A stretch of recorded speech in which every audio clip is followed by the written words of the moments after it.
Thank you. Thank you.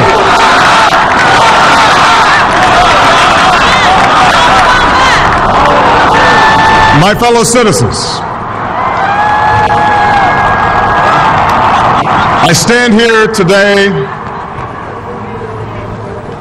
humbled by the task before us,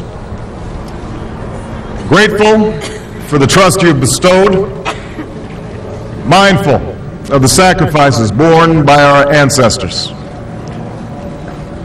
I thank President Bush for his service to our nation.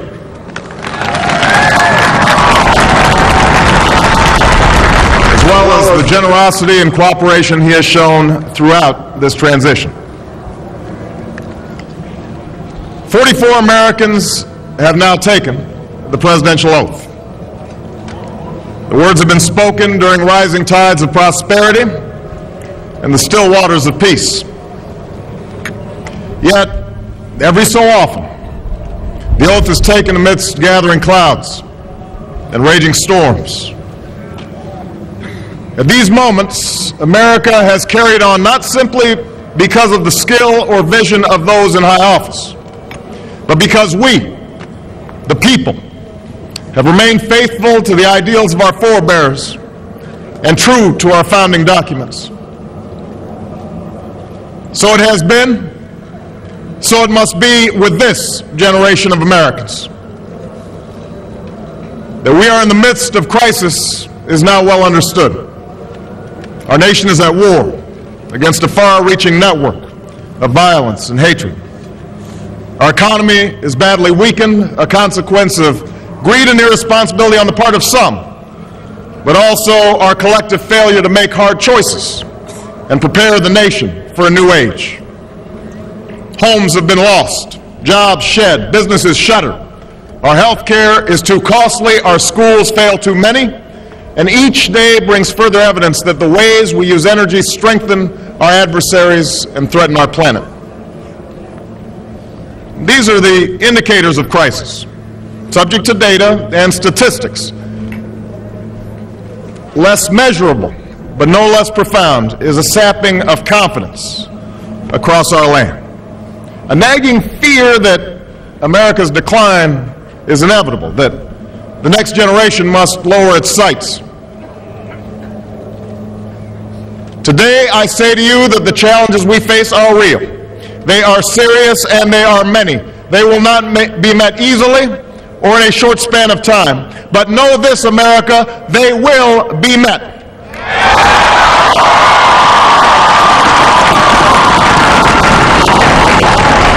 On this day, we gather because we have chosen hope over fear, unity of purpose over conflict and discord.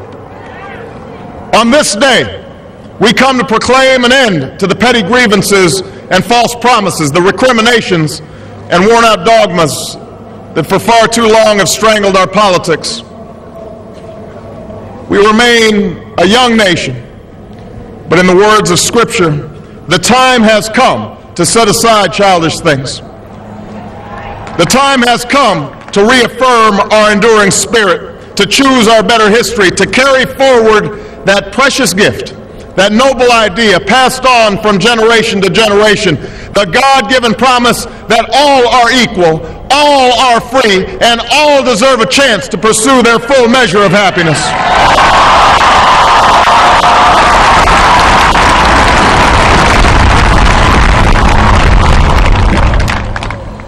In reaffirming the greatness of our nation, we understand that greatness is never a given.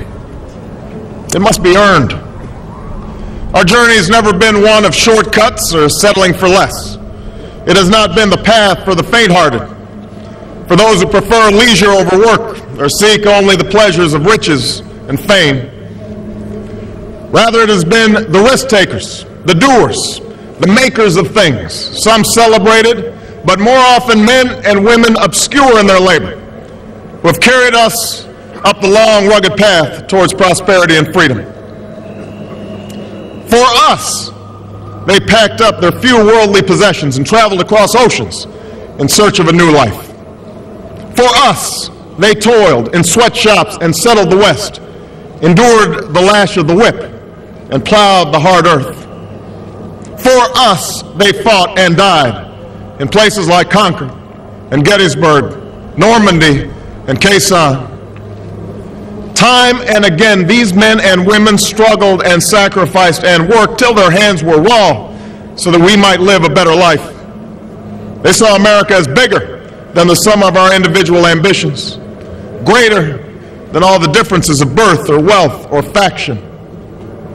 This is the journey we continue today. We remain the most prosperous, powerful nation on earth. Our workers are no less productive than when this crisis began. Our minds are no less inventive. Our goods and services no less needed than they were last week or last month or last year. Our capacity remains undiminished. But our time of standing pat, of protecting narrow interests and putting off unpleasant decisions, that time has surely passed. Starting today, we must pick ourselves up, dust ourselves off, and begin again the work of remaking America.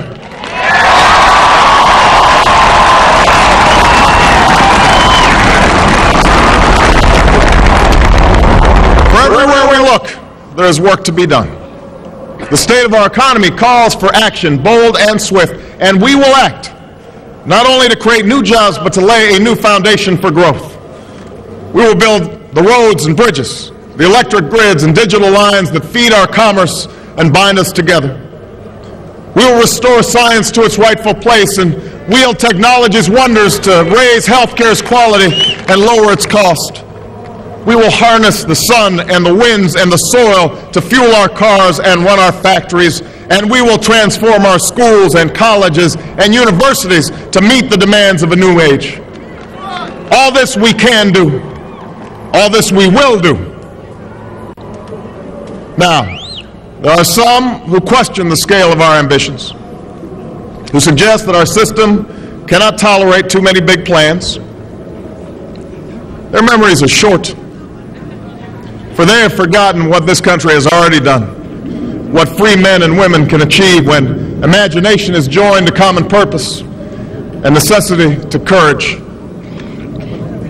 What the cynics fail to understand is that the ground has shifted beneath them, that the stale political arguments that have consumed us for so long no longer apply.